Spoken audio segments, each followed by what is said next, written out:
Josué 8:30. Diz o seguinte: Então Josué edificou um altar ao Senhor, Deus de Israel, no monte Ebal, como Moisés, servo do Senhor, havia ordenado aos filhos de Israel, segundo o que está escrito no livro da lei de Moisés, a saber, um altar de pedras toscas, que não tinham sido trabalhadas com instrumentos de ferro. Sobre esse altar ofereceram holocaustos ao Senhor e apresentaram ofertas pacíficas. Ali Josué escreveu em pedras uma cópia da lei de Moisés, que este já havia escrito diante dos filhos de Israel. Todo Israel, tanto estrangeiros como naturais, como os seus anciãos, os seus chefes, os seus juízes, estavam de um e de outro lado da arca, diante dos sacerdotes levitas que levavam a arca da aliança do Senhor.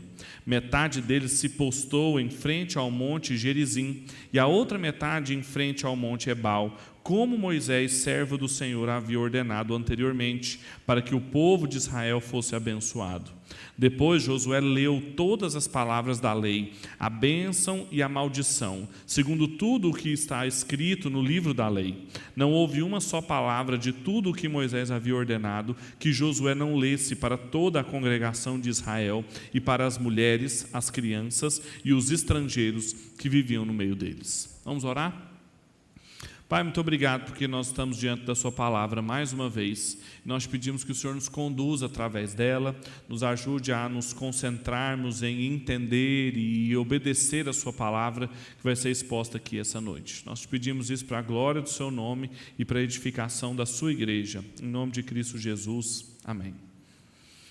Um fato fundamental para a gente compreender as Escrituras, a Bíblia, é entender que ela é uma história em desenvolvimento. A Bíblia como um todo, ela é uma história em desenvolvimento. Quando ela começa dizendo que no princípio, tananã, tananã, significa que esse princípio não é por acaso. Teve um princípio e a partir disso foi desenrolando-se uma história. É inaugurada então um processo no princípio de todas as coisas, que tem como objetivos divinamente instituídos na palavra de Deus, que vão ser desenvolvidos ao longo do tempo. Então, ela deve ser lida como uma história que se move rumo ao seu desenvolvimento e à sua finalidade divinamente estabelecida.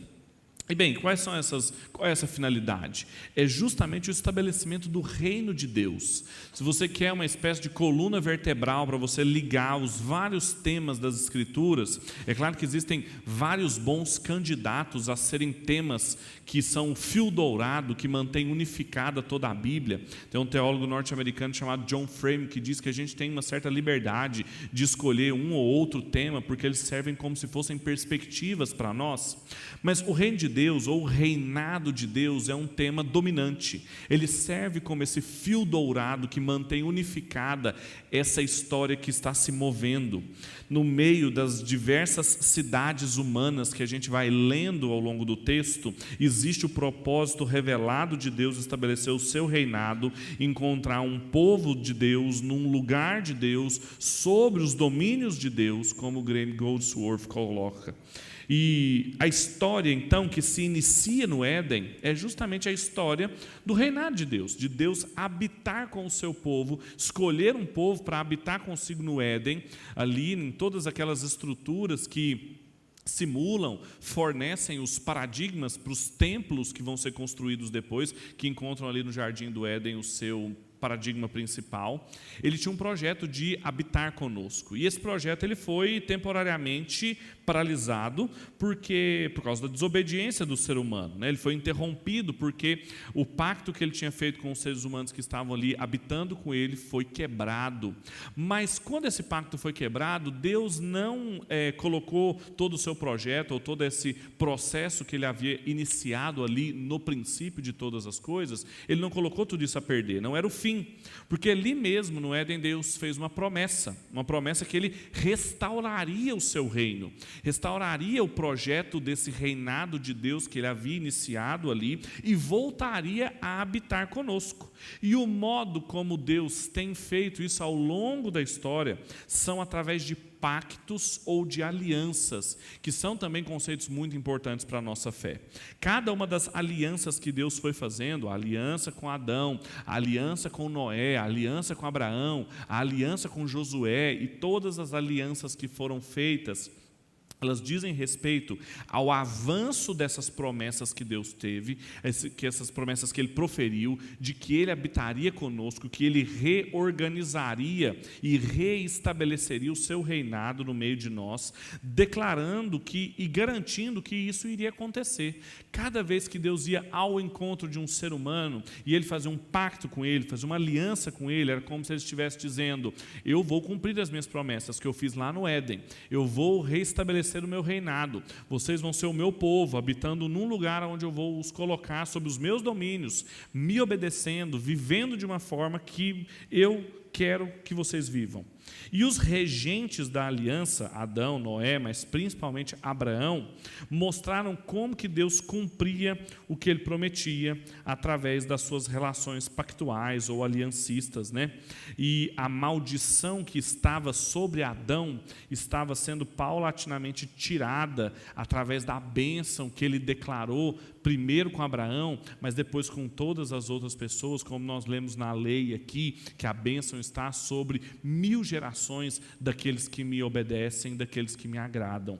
Então tudo isso foi prometido em Gênesis, tudo isso foi desenvolvido ao longo do Êxodo, Levítico, Números, Deuteronômio, e isso foi parcialmente cumprido a partir de Josué até o segundo livro dos Reis. Então veja, eu estou tentando mostrar para vocês o grande panorama, porque isso precisa ficar muito claro. Às vezes você fala assim: nossa, o Pedro já deve ter falado isso umas 15.000 vezes, mas é porque isso é muito importante. Essa concepção, essa ideia do processo que Deus está estabelecendo conosco e a história em que nós fomos colocados, que nós fazemos parte, ela diz respeito a essa missão de Deus.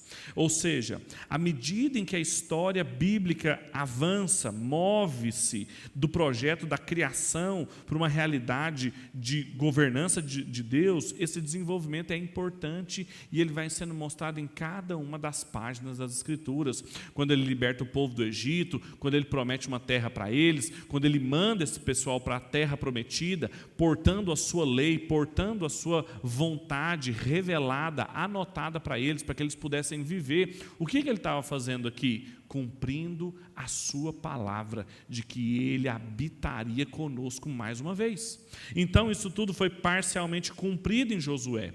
E esse texto em específico que nós lemos aqui é um texto muito importante nesse processo revelacional de que Deus está estabelecendo o seu reinado. Porque especificamente esse momento é um texto de renovação da aliança.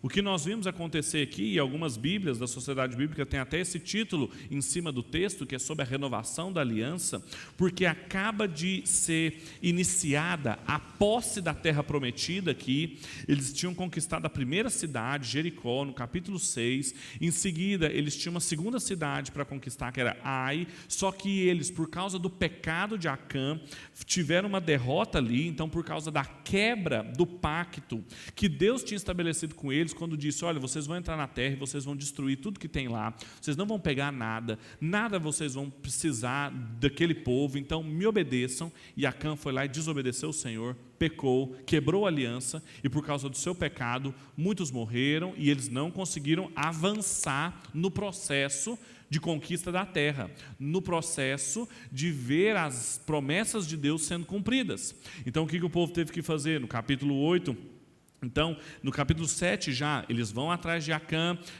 verificam qual que é a fonte do problema, pedem perdão, providenciam a reparação, que é a morte de Acã, e então no capítulo 8 Deus manda novamente: agora vão até Ai, que eu vou dar ela para vocês, e eles vão e conseguem conquistar Ai. E então chega no versículo 30 em que nós estamos aqui, ou seja, e no centro dessas narrativas, das conquistas, das derrotas que eles vão tendo, e e essa mesma sequência de conquistas e derrotas vai continuar acontecendo, mas esse texto em específico ele é um centro muito importante da renovação da aliança divina, que é o motivo de todas as guerras que eles estão. Porque às vezes, como Josué é um texto muito militar, a gente se perde um pouco em meio às guerras, às matanças, ao sangue, mas a gente tem que lembrar o que está em jogo aqui. Todo esse processo que eu falei para vocês que começou no princípio e que foi parcialmente cumprido em Josué. Então, a gente deixa de ver nesse texto um cenário militar para a gente chamar nossa atenção para um ato público de louvor, em que Deus mais uma vez é louvado, o nome dele volta a ser adorado na terra, porque antes não havia. Então, o reinado dele volta a ser estabelecido ali, o domínio dele volta a ser explicitado ali, quando ele é adorado, através dos meios que ele mesmo estabeleceu, revelado na palavra de Deus através de Moisés, sobre como eles deveriam fazer, o que eles deveriam providenciar, como eles deveriam adorar a Deus e assim por diante. Portanto, o tema desse texto que eu gostaria de compartilhar com vocês é justamente esse, a renovação das promessas de Deus através da sua aliança. Ou seja, nós estamos aqui de novo diante de mais um texto que é um reinício, um recomeço, mais um momento em que Deus marca e garante ao seu povo que ele vai cumprir as promessas que ele fez. Todas as promessas que ele fez ao seu povo, de preservá-los, de protegê-los, de fazer o seu nome grande, de serem abençoados, como ele havia falado em outras alianças. E aqui, essa renovação da aliança, a gente percebe aqui a certeza que ela traz das promessas de Deus, que elas seriam cumpridas, ela é marcada por algumas características que eu queria explorar com os irmãos essa noite, que é uma obediência irrestrita à palavra de Deus, uma abrangência dessa palavra de Deus e uma consciência da palavra de Deus.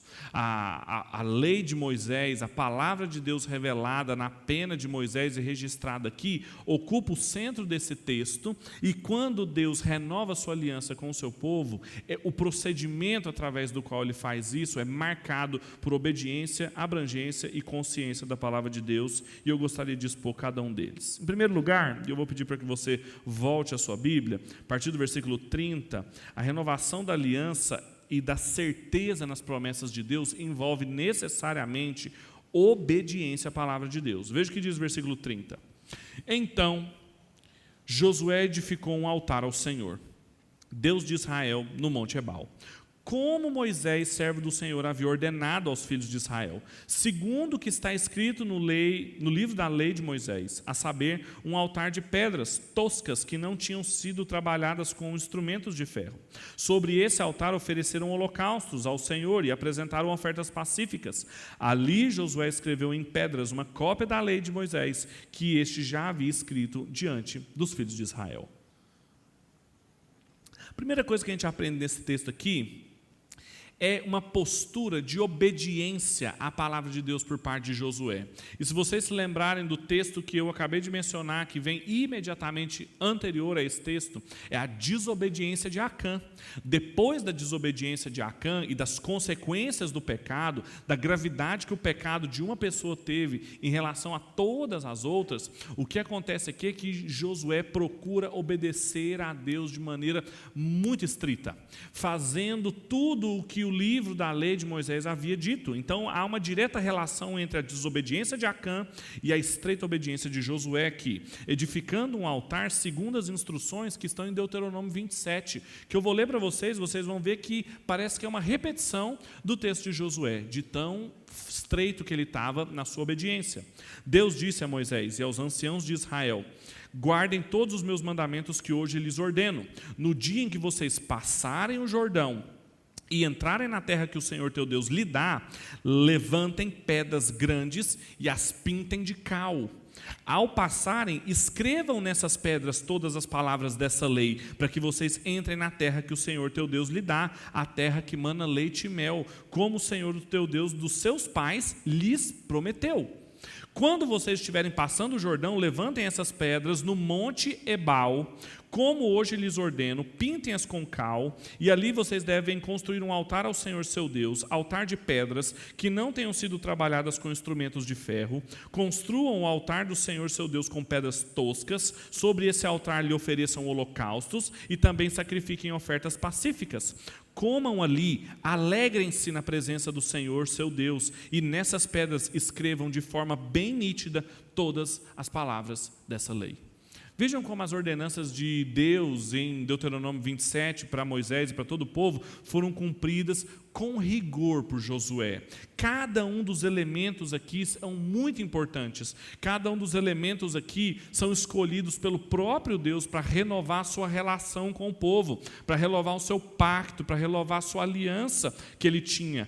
Mais uma vez, avançando nas promessas que ele mesmo havia feito, de que ele reinaria de novo entre os seres humanos, no meio daquelas cidades construídas pelos seres humanos. O Bruce Waltke, que é um teólogo norte-americano brilhante, ele resume alguns desses elementos explicando cada um deles. Ele vai falar que o altar, por exemplo, que aparece aqui, é símbolo da reivindicação de Deus por aquela terra. Quando Deus pede para construir um altar ali, ele está reivindicando posse daquela região. Era muito comum que os reis daquela época construíssem estátuas ou altares aos seus próprios nomes para demarcar um território. E quando Deus orienta o povo a fazer isso, um altar para ele, o que ele está querendo dizer? Esse território é meu, a minha soberania sobre esse espaço está sendo reestabelecida, o meu reinado está sendo reiterado. Além disso, a lei escrita em pedra define o caráter do seu governo, ou seja, o registro da sua vontade, um registro em pedras, muito nítido, vai definir o caráter, o tipo de governo que vai ser estabelecido ali. Além disso, os holocaustos simbolizam a consagração de todo Israel e têm a função de resgatar o povo. São ofertas totalmente queimadas a Deus, que lhe agradavam e que serviam para a relação do povo com Deus. E as ofertas de comunhão, claro, comemoravam o relacionamento de Deus com o seu povo. Então veja cada um dos elementos aqui. O altar reivindica a terra, a lei define o caráter do seu governo, o holocausto, a dedicação, as ofertas pacíficas, a relação com Deus. O que está aqui desenhado nessas coisas que às vezes a gente, porque nós não temos a dimensão de tudo aquilo que eu comecei a falar para vocês, a gente lê os textos bíblicos de maneira muito recortada, a gente perde de dimensão o que está sendo feito aqui. Em cada vez que Deus estava indo em direção ao ser humano, estabelecendo uma aliança com ele, pedindo para que essas coisas fossem feitas, cada uma das dimensões da existência humana estavam sendo restauradas, estavam sendo reorganizadas. Todas as dimensões afetadas pelo pecado são aqui reorganizadas pela aliança de Deus. Ou seja, nosso relacionamento com a terra, nosso relacionamento com o próximo e nosso relacionamento com Deus. A gente tinha no altar a reivindicação de que ali agora pertencia a Deus. Na lei do Senhor nós tínhamos dimensão de como nos relacionarmos mais uns com os outros. Não foi isso que nós lemos aqui hoje no nosso culto? Não roubar, não matar, não adulterar, não cobiçar. E nos holocaustos, nas ofertas queimadas, nós tínhamos os meios de restaurar também a nossa relação com Deus. Exatamente as 3 relações originais que foram danificadas pelo pecado e que estão sendo reestabelecidas aqui pela aliança. Então, o que está acontecendo aqui é um rearranjo cósmico da soberania de Deus através da obediência da sua palavra pela renovação da aliança. Aí, depois que a gente entende tudo isso que eu falei para vocês, a pergunta que a gente deve sempre fazer é o que isso significa para nós, como que isso se aplica na minha e na sua vida. É que nós não podemos perder de vista que a dimensão de obedecer a Deus, que está expressa aqui na preocupação de Josué em cumprir a palavra de Deus, às vezes nós nos perdemos ela de vista porque nós reduzimos a ideia de obedecer a Deus a uma série de regras meramente morais que nós devemos obedecer alterando o nosso comportamento. Nós muitas vezes, quando entendemos sobre obediência a Deus, nós limitamos a uma série de coisas que nós devemos ou não devemos fazer, quando na verdade esse texto nos mostra aqui que obedecer ao Senhor, levar em estreita preocupação a palavra de Deus, significava cooperar no processo de rearranjar todas as dimensões da vida humana que tinham sido afetadas pelo pecado. Então não se trata meramente de mudar de maneira superficial os nossos comportamentos, mas antes caracteriza toda a nova vida do povo de Deus, vivida debaixo do seu reinado, que nos ajuda a desfrutar da ordem cósmica que Deus está estabelecendo. O nosso relacionamento com a realidade, o nosso relacionamento com as pessoas, o nosso relacionamento com Deus, todas as nossas relações. Nós somos seres relacionais por natureza, somos frutos das relações que fazemos parte e construímos também o mundo ao nosso redor através das nossas relações. Todas são prefiguradas paradigmaticamente na relação de Deus conosco, na aliança que Ele tem conosco. E a partir disso nós fazemos novas alianças. Nós nos casamos, nós temos amigos, nós temos profissões, nós nos relacionamos com a terra, com as pessoas e com Deus.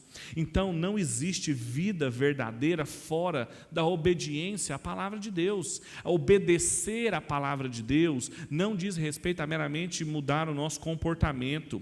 Não minimize os conclames à obediência da palavra de Deus, porque nós não estamos querendo só fazer você uma pessoa limpinha, uma pessoa bonitinha, uma pessoa justa, organizada na sua vida moral, um bom trabalhador, honesto, uma boa mãe, um bom pai. Não é isso não. Nós estamos num processo de um rearranjo cósmico. Deus tem um projeto de morar conosco, que Adão e Eva impediram, e que Deus, no momento em que eles impediram, prometeu que ia restaurar essa moradia conosco, e parte dela, o meio através do qual Ele escolheu para que isso acontecesse, foi fazendo uma aliança conosco, que tem prescrições para que nós pudéssemos obedecer. Sem a tal obediência, todo esse projeto divino não seria cumprido. Então, obedecer a Deus é parte desse plano cósmico, das suas promessas de fazer a criação voltar a cantar, fazer a criação voltar a brilhar aos nossos olhos. Ou seja, não se trata meramente de um reajuste, de umas coisinhas aqui que a gente tem que deixar de falar, umas coisinhas ali que a gente tem que deixar de fazer. A obediência a Deus e a fidelidade à sua aliança diz respeito a esse rearranjo de tudo o que nós somos. A nossa vida não faz nenhum sentido sem obediência a Deus. Essa é a dimensão da obediência da aliança. Isso que significa quebrar o pacto ou obedecer o pacto, guardar o pacto com Deus. Mas além disso, a renovação da aliança também implica na abrangência que a palavra de Deus tem para nós. Vamos ver o versículo 33, o que ele tem a dizer. Todo Israel, tanto estrangeiros como naturais, como os seus anciãos, os seus chefes, os seus juízes, estavam um e de outro lado da arca, diante dos sacerdotes e levitas que levavam a arca da aliança do Senhor. Metade deles postou em frente ao monte Gerizim e a outra metade em frente ao monte Ebal, como Moisés, servo do Senhor, havia ordenado anteriormente para que o povo de Israel fosse abençoado. Existem vários detalhes aqui, importantes nesse texto, que falam sobre a abrangência da palavra de Deus. Ou seja, nós falamos primeiro da obediência, mas não se trata de uma obediência seletiva. É muito importante a gente observar aqui que existe uma abrangência, tanto de conteúdo, quanto dos ouvintes da palavra de Deus. Em primeiro lugar, tem vários dados da geografia aqui, que são muito específicos, e se estão na Bíblia, é palavra de Deus para mim e para você. Então a gente tem que saber por que esse monte é Ebal, por que esse monte de Gerizim, o que isso muda na minha e na sua vida. São duas elevações ali. O monte Ebal está quase 900 metros de altura, ao norte de Siquém, uma cidade importante. Gerizim, 800 metros ao sul de Siquém. E quando Deus deu a sua palavra para Moisés, deu bênçãos e maldições, falou assim: se o meu povo que ouve minha voz me obedecer, benditos serão na cidade, benditos serão no campo, benditos serão, benditos serão, benditos serão.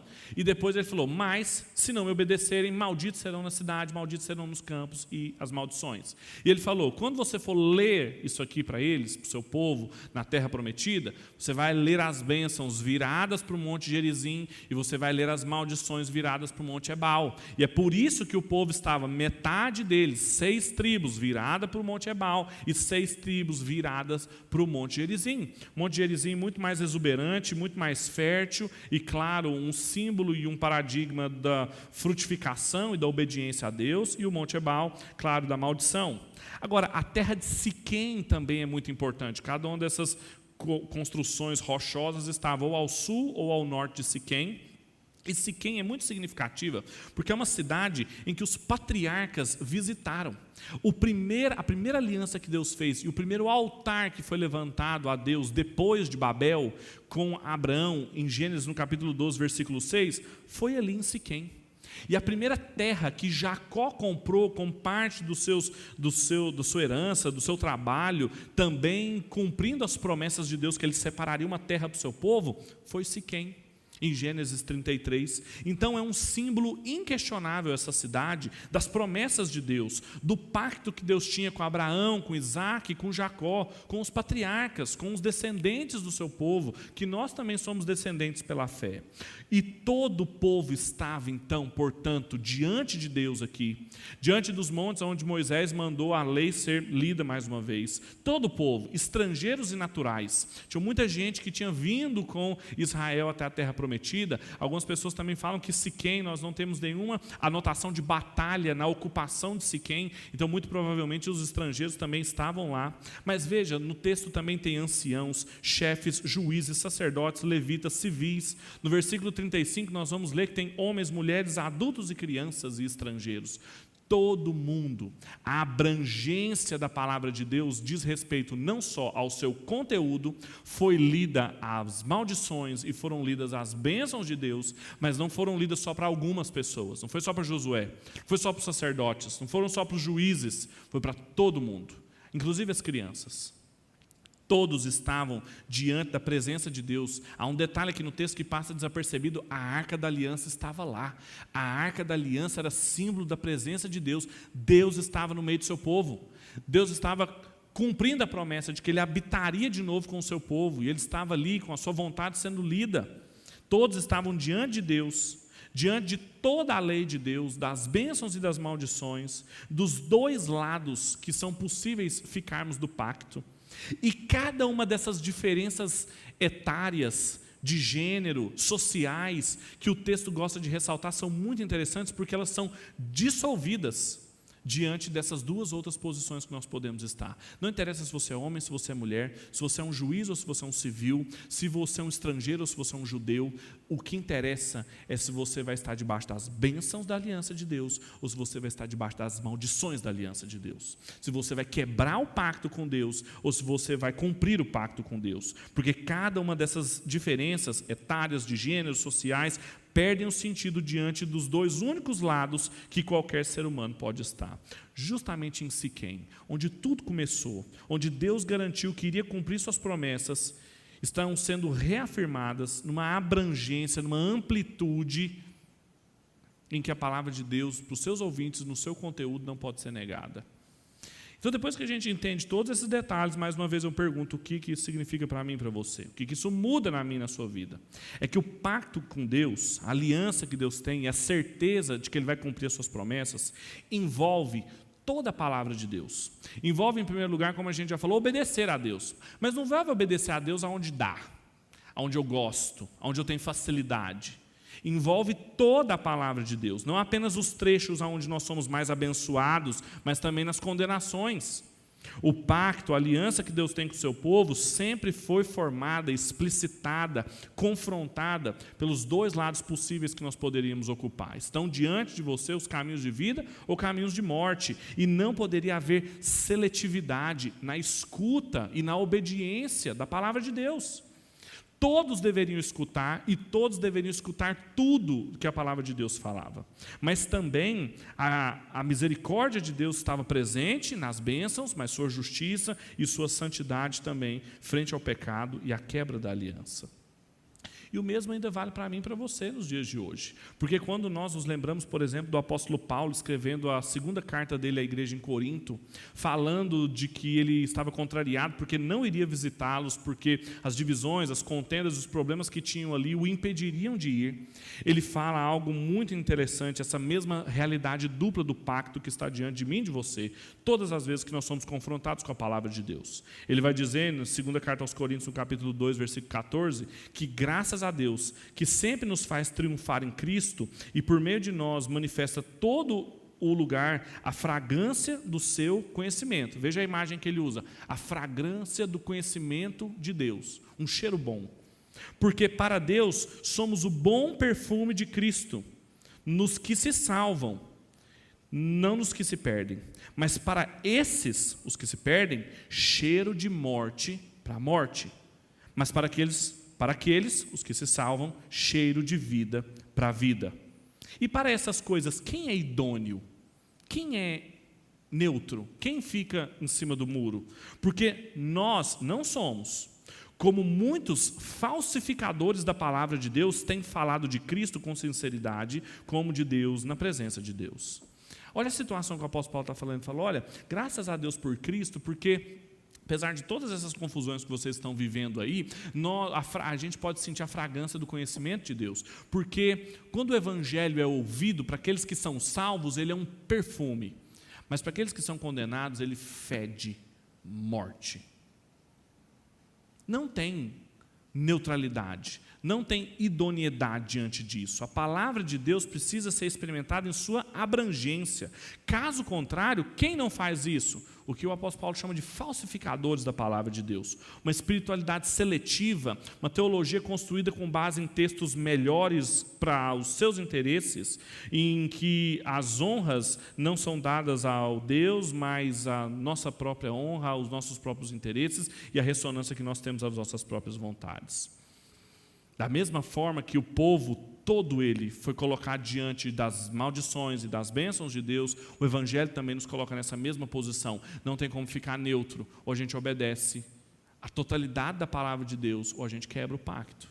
Todos são culpados diante de Deus quando quebram o pacto.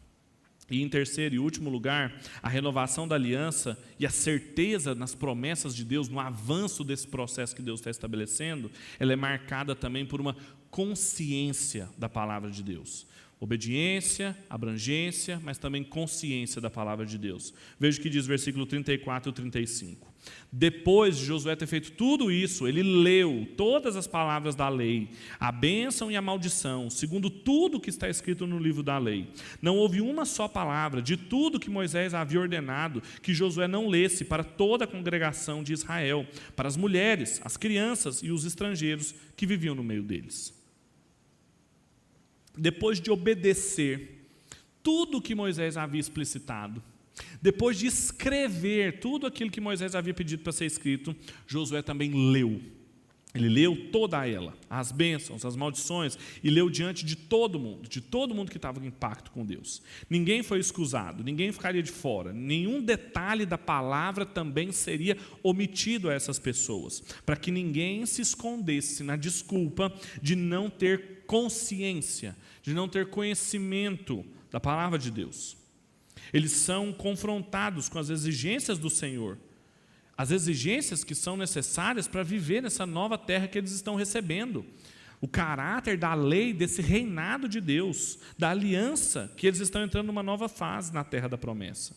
Se essas exigências fossem respondidas com obediência, eles se alegrariam, se satisfariam e poderiam encontrar felicidade e estaria assegurada.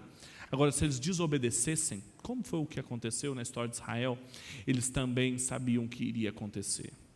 Quando nós também nos perguntamos sobre o que isso significa para nós, a nossa relação pessoal com Deus, o pacto, a aliança que Ele tem conosco e as promessas que Ele alimenta, elas são supridas na nossa vida pelo nosso conhecimento, pela nossa consciência da palavra de Deus. Não existe renovação da aliança de Deus, não existe renovação das suas promessas, da consciência das suas promessas, fora do conhecimento da palavra de Deus. Não tem como a gente não conhecer a palavra de Deus. Ela não é um privilégio para os teólogos, para os pastores, para os presbíteros. Ela é uma condição de possibilidade para toda a vida vivida diante de Deus. Se nós não conhecemos o Deus de quem nós vivemos diante, nós estamos fadados ao fracasso. Na verdade, toda a história de Israel foi quando ela deixava de conhecer o Senhor, ela naufragava. Homens, mulheres, crianças, todo o povo, não eram só os sacerdotes, não era só Josué, não eram só os juízes, todos precisavam ter consciência da palavra de Deus, intencionalmente, claramente, totalmente, escrita em pedra para eles. Não podia ser algo que fosse feito assim de maneira não intencional. O conhecimento de Deus para Israel não era alguma coisa assim que, nossa, o pessoal, meu filho aprendeu os 10 mandamentos, não sei como, aquele menino decorou as coisas, eu nem falo essas coisas aqui em casa. Não funcionava assim. Não era de maneira relaxada, sem preocupação, era feito diante da assembleia reunida, todos ali, solenemente. Porque a renovação da aliança, do pacto que Deus tinha no projeto cósmico, que Ele estava reorganizando toda a realidade, obediência, abrangência e consciência da palavra de Deus eram fundamentais, não eram opcionais. Não tem como ter vida verdadeira sem isso. Não faz sentido a existência sem isso. Pode até parecer que você está vivendo, mas sem isso, você está caminhando rumo ao nada. Portanto, a gente pode concluir dizendo que Josué 8, do 30 ao 35, é um importante episódio para a renovação da confiança nas promessas que Deus tinha, de que Ele ia cumprir a sua palavra, de que Ele ia habitar de novo com o seu povo. Isso foi vivenciado aqui, as pessoas se alegraram, cantaram, leram a palavra de Deus, estavam diante da Arca da Aliança, e essa renovação significava uma extensiva obediência, abrangência e consciência da palavra de Deus para o seu povo. Ponto. E como de costume, eu poderia terminar aqui, mas seria incompleto. Porque do ponto de vista da história de Israel, como eu comecei para vocês, ela é uma história em movimento. E como eu também comecei falando, aqui em Josué, até em 2 aos Reis, nós temos um cumprimento parcial das promessas de Deus. A gente vai lendo Josué e a gente vai achando que as coisas estão sendo cumpridas mesmo de acordo com o que foi falado no Pentateuco. As cidades estão sendo conquistadas, Josué está ganhando batalhas. Só que à medida em que a gente vai se aprofundando no livro de Josué também, a gente vai vendo que ele não está cumprindo uma série de coisas. Ele deixa de conquistar uma série de cidades, ele desobedece ao Senhor numa série de momentos. No próximo capítulo, no capítulo 9, eles são enganados. Veja essa tensão de obedece, conquista, desobedece, perde uma batalha, pede perdão aos pecados, restabelece a sua aliança, renova a aliança, quebra o pacto de novo no capítulo 9. Então ela foi parcialmente cumprida, e apesar da renovação da aliança ter reafirmado os planos divinos, eles não são cumpridos totalmente por Josué. Josué não consegue levar a cabo totalmente. Josué não consegue obedecer a palavra de Deus. Josué não tem consciência total e não tem abrangência total da palavra. A terra não foi totalmente possuída, os inimigos não foram totalmente vencidos, e a maior prova disso é que no livro dos Juízes, o maior problema que tem é com os habitantes ali de Canaã, que se levantam contra Israel o tempo todo, porque não foram exterminados antes. Isso acontece até o reinado de Salomão. Com certeza, em termos geopolíticos, o reinado mais abrangente em termos de poder e de domínio. Apesar disso tudo, dessas quedas, desses cumprimentos parciais, ainda assim, a história de Deus, da missão de Deus, de morar de novo conosco, apesar das quebras das alianças, estava se cumprindo. Ele estava fazendo com que sua palavra fosse cumprida, mesmo que parcialmente, para servir como garantia, como coloca o Bruce Waltke, da promessa de cumprimento definitivo que ele estabeleceria para nós. E o autor do livro de Hebreus, no capítulo 11, no final do capítulo 11 de Hebreus, que é o chamado corredor dos heróis da fé, em que ele descreve vários personagens dessa história em movimento de Israel, ele vai dizer no versículo 39 e 40, todos estes, Abraão, Isaac, Jacó, Raabe, Josué, todos esses, mesmo tendo obtido bom testemunho por meio da fé, não obtiveram a concretização da promessa. Porque Deus tinha previsto algo melhor para nós, para que eles, sem nós, não fossem aperfeiçoados.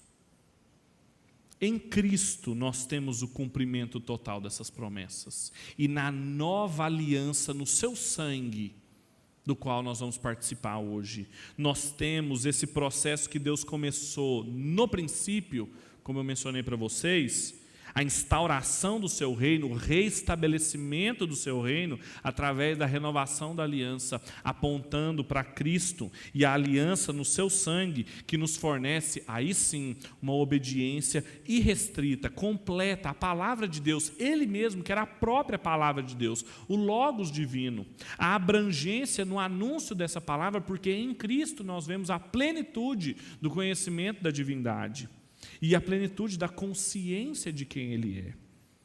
Em Cristo, nós temos o que em Josué é apenas parcial, mas em tudo isso que nós aprendemos em Josué, quando nós passamos e refratamos sobre o prisma cristológico do Novo Testamento, essa obediência, essa abrangência e essa consciência da palavra de Deus assumem outra importância para nós, para além daquela que eu já falei para vocês. Fornece meios para mim e para você que Israel não tinham e que eles, sem nós, não poderiam ser aperfeiçoados.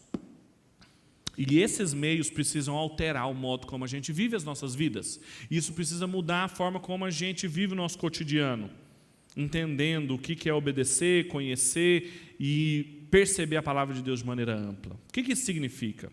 As aplicações finais, para a gente perguntar, e agora, como que nós vamos viver? Em primeiro lugar, de acordo com o que nós já mencionamos desde o começo, não reduza obediência a mero comportamentalismo.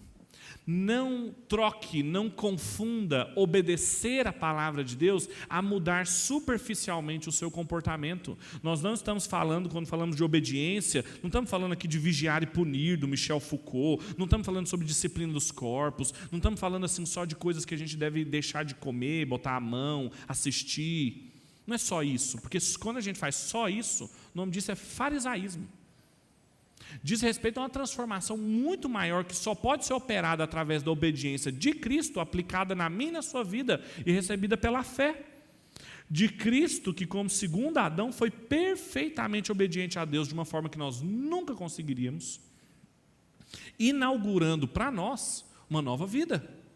Uma nova vida em que obedecer a Deus significa viver de uma maneira reorganizada em todo o cosmos. Significa que as nossas relações com a realidade, que as nossas relações com o próximo, que as nossas relações com Deus, em Cristo, foram restabelecidas. E agora o que nos une à realidade, uns aos outros e a Deus, é Cristo, sua obediência perfeita, e não mais os nossos méritos, não mais a nossa performance, não mais aquilo que nós vamos fazer para agradar a Deus. Então não confunda obediência com coisas que você vai fazer e Deus vai te amar mais ou menos. Não ache que é porque você deu oferta, Deus te ama mais, você não deu oferta, Deus te ama menos, que você cobiçou a mulher do próximo, Deus te ama menos, você descobiçou, Ele te ama mais. Não se trata de um jogo de méritos, de coisas que você faz para Deus te amar mais ou menos. Isso é outra religião. Isso não é o cristianismo, não é o evangelho. O evangelho de Cristo nos coloca em outra condição, de amados por Deus, por causa não dos nossos méritos, mas dos méritos de Cristo. E porque fomos amados, é que podemos obedecer. É porque já fomos amados, porque Deus não tem mais nada contra eu e você, é que nós podemos obedecê-lo alegremente. Porque Deus está por nós e não contra nós. A maldição que pesava sobre aqueles que quebravam o pacto estava sobre Ele, não mais sobre nós. E por isso que nós podemos ser herdeiros das bênçãos. Então não confunda obediência com comportamentalismo, com legalismo, moralismo. A obediência também é pela fé na obra de Cristo. Em segundo lugar, não seja fragmentado, seletivo na sua obediência à palavra de Deus.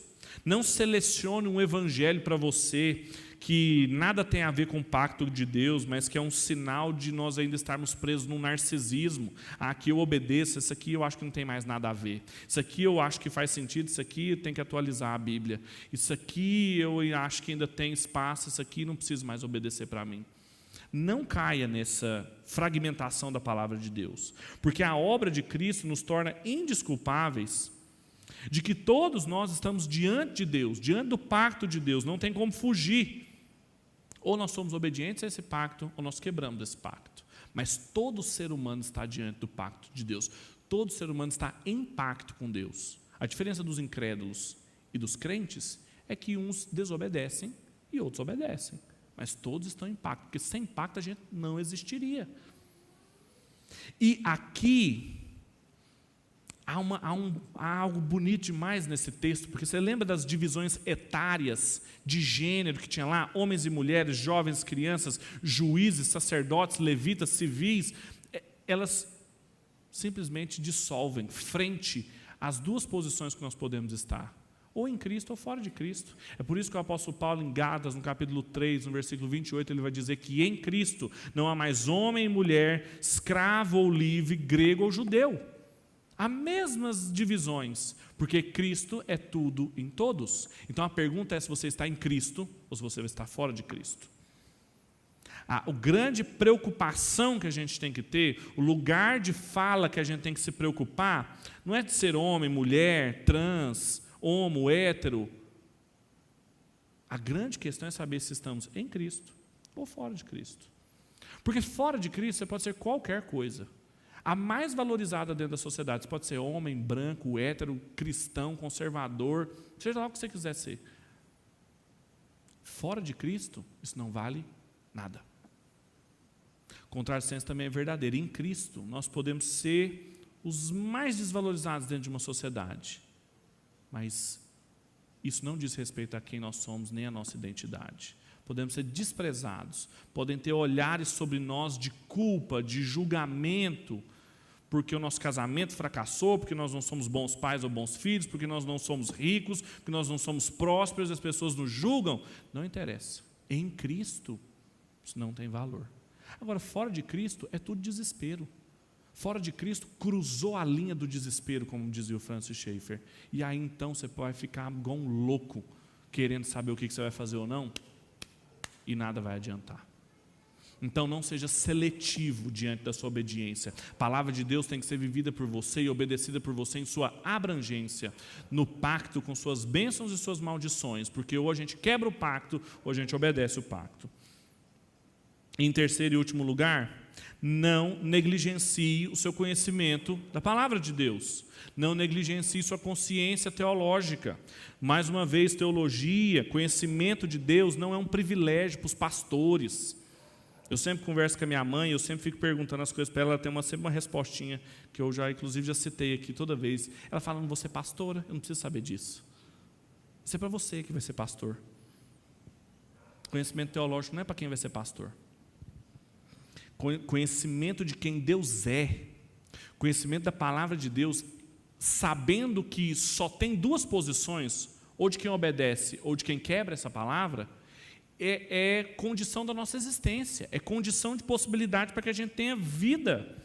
O povo de Deus sempre padeceu porque não conhecia a Deus, porque faltava conhecimento, porque trocava o conhecimento do Deus verdadeiro por deuses falsos, e foram enganados várias vezes por profetas falsos. E aí eu pergunto para vocês, qual que é o lugar que o conhecimento teológico ocupa na sua vida? Qual que é o lugar na sua rotina? Quanto tempo que você investe nos seus estudos, no seu tempo com Deus? Quanto tempo no seu orçamento, nas suas conversas, nos seus hábitos? Isso faz parte da sua rotina? Porque se não faz, você deveria estar no mínimo desesperado. Nos seus filhos, nos seus amigos. Não pode ser uma coisa assim, natural, espontânea. Nossa, espontaneamente o menino pegou uma Bíblia ali, começou a ler, gostou da palavra de Deus. Isso pode até acontecer. Mas se acontecer desse jeito, você está negligenciando uma responsabilidade que é sua. De inculcar a palavra de Deus, de falar de dia e de noite, quer ser oportuno ou não, o tempo todo, a tempo e fora de tempo. Porque como que você quer que o seu casamento, os seus filhos, a sua profissão, a sua vida dê certo sem conhecimento do Criador de todas as coisas? Não faz sentido. Não tem como negligenciar isso sem, mais uma vez, cruzar a linha do desespero. Todas as coisas que são feitas fora do conhecimento de Deus são feitas em vão. São feitas em vão. Portanto, a renovação da aliança que nós vamos participar aqui agora, a nova aliança no sangue de Cristo, que todas as vezes que nós participamos, aponta para as promessas dele. Não é isso que fala o texto que a gente sempre lê na ceia? Esse texto que a gente estudou aqui é sobre a ceia, meus irmãos. De que façam isso em memória de mim, até que eu venha, até que vocês vão tomar junto comigo no meu reino. É sobre essa mensagem aqui, é sobre isso aqui que a gente estudou.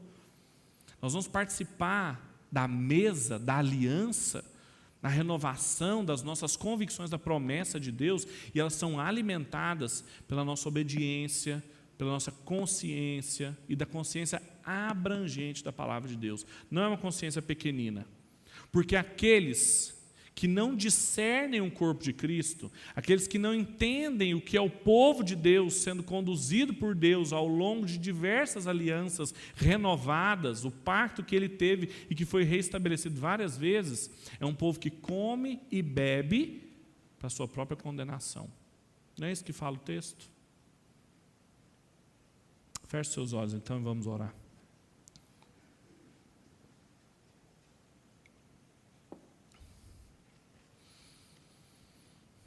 Pai, nós te louvamos porque estamos diante da sua palavra e diante da mesa da nova aliança, no sangue de Cristo Jesus. Não é mais o sangue de animais que são imolados em altares construídos por mãos humanas, mas é o sangue puro de Cristo que foi derramado na cruz do Calvário, de uma vez por todas, para que nenhum outro sangue precisasse ser derramado. Nós te louvamos por isso, Pai, e te pedimos perdão, porque não temos consciência do que isso significa. Nós perdemos a dimensão da profundidade, da operação que o Senhor está estabelecendo ao longo da história, no cosmos, na realidade. Através da palavra que o Senhor foi revelando a nós, nos dando consciência, até chegarmos na obra de Cristo. E hoje aqui, comigo e com os meus irmãos, nós temos o privilégio, Pai, de estarmos aqui reunidos, enquanto tantos estão privados da mesa do Senhor. Nós te damos glória e te pedimos misericórdia, porque somos carentes do Senhor, precisamos do teu entendimento, precisamos da sua palavra. Sem o Senhor, sem a sua direção, sem a sua aliança, Pai, sem as suas promessas, nós estamos perdidos, nós estamos diante do nada. Ajuda-nos, Pai. Revela-se a nós, mostra-se a nós, a cada um de nós. Alcança-nos e nos coloca em aliança contigo. Nós te apresentamos esses elementos que estão aqui. Foram os elementos que o Senhor Jesus, na noite em que Ele foi traído, instituiu e disse para a gente comer desse pão e beber do fruto da videira, até que Ele venha, alimentando a nossa expectativa de que as promessas vão ser cumpridas, Pai, que toda lágrima dos nossos olhos vai ser enxugada e que toda dor é por enquanto. Nós te pedimos que o Senhor aumente essa consciência em nós hoje. Nós te consagramos esses elementos, te pedimos que o Senhor os use para comunicar virtude na vida de cada um dos meus irmãos. É a nossa oração em nome de Cristo Jesus. Amém e amém.